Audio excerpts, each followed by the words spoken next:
കൊല്ലം പുനരൂരിൽ ഇടിമിന്നലേറ്റ് 2 തൊഴിലാളികൾ മരിച്ചു. മണിയാർ സ്വദേശികളായ സരോജം, രജനി എന്നിവരാണ് മരിച്ചത്.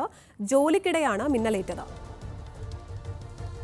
കൂടുതൽ വിവരങ്ങളുമായി കൊല്ലത്ത് നിന്ന് ഷമീർ ആണ് നമുക്കൊപ്പം ചേരുന്നത്. ഷമീർ, എപ്പോഴായിരുന്നു ഈ അതിദാരുണമായ സംഭവം നടന്നത്?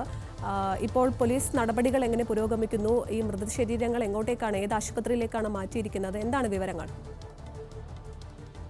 ആതിര, ഉച്ചയ്ക്ക് 12 മണിയോടുകൂടിയാണ് ഈ സംഭവം ഉണ്ടാകുന്നത്. കൊല്ലം ജില്ലയുടെ കിഴക്കൻ മലയോര മേഖലകളിലെല്ലാം തന്നെ ഇന്ന് രാവിലെ മുതൽ ശക്തമായ മഴയും ഇടിമിന്നലും ഉണ്ടായിരുന്നു. ഇത്തരത്തിൽ ഈ തൊഴിലാളികൾ പുനലൂർ നഗരസഭയിലെ തൊഴിലുറപ്പ് തൊഴിലാളികളാണ് ഇവർ.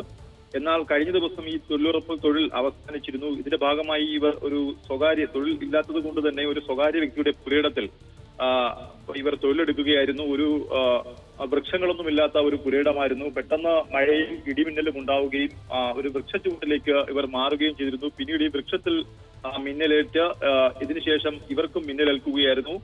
ഇവരെ കാണാതായതോടുകൂടിയാണ് ഈ കരാറുകാരൻ ഇത്തരത്തിൽ അന്വേഷിച്ച് അവിടെ ചെല്ലുമ്പോൾ ഇരുവരും മരണപ്പെട്ട് കിടക്കുന്നതായി കണ്ടത്. സമീപത്തെ സ്വകാര്യ ആശുപത്രിയിൽ എത്തിച്ചു. അതിനുശേഷം പുനലൂരിലെ താലൂക്ക് ആശുപത്രിയിൽ എത്തിച്ചു മരണം സ്ഥിരീകരിച്ചു. ഇരുവരുടെ മൃതദേഹങ്ങൾ ഇപ്പോൾ പുനലൂർ താലൂക്ക് ആശുപത്രിയിലെ മോർച്ചറിയിലേക്ക് മാറ്റിയിരിക്കുകയാണ്. എന്തായാലും ഇവരുടെ ബന്ധുക്കളെല്ലാം തന്നെ ഇപ്പോൾ ആശുപത്രിയിലേക്ക് എത്തിയിട്ടുണ്ട്, പോലീസ് എത്തിയിട്ടുണ്ട്. എന്തായാലും ഇടിമിന്നലേറ്റ് തന്നെയാണ് ഇവർക്ക് മരണം സംഭവിച്ചിരിക്കുന്നത്. ഇവർ പൊള്ളലേറ്റിട്ടുണ്ട് എന്നും ഇപ്പോൾ ആശുപത്രിയിൽ നിന്ന് നമുക്ക് വിവരം ലഭിക്കുന്നുണ്ട്.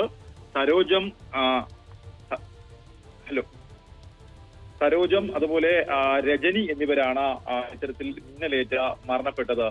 അതിര, ശരി, അതിദാരുണമായ ഒരു അപകടമായിരുന്നു. കൊല്ലം പുനലൂരിൽ ഇടിമിന്നലേറ്റ് 2 തൊഴിലാളികൾക്ക് ജീവൻ നഷ്ടപ്പെട്ടിരിക്കുന്നു. മണിയാർ സ്വദേശികളായ സരോജം, രജനി എന്നിവരാണ് മരിച്ചത്. വിവരങ്ങളുമായി നമുക്കൊപ്പം ഉണ്ടായിരുന്നത് കൊല്ലത്ത് നിന്ന് ഷമീർ.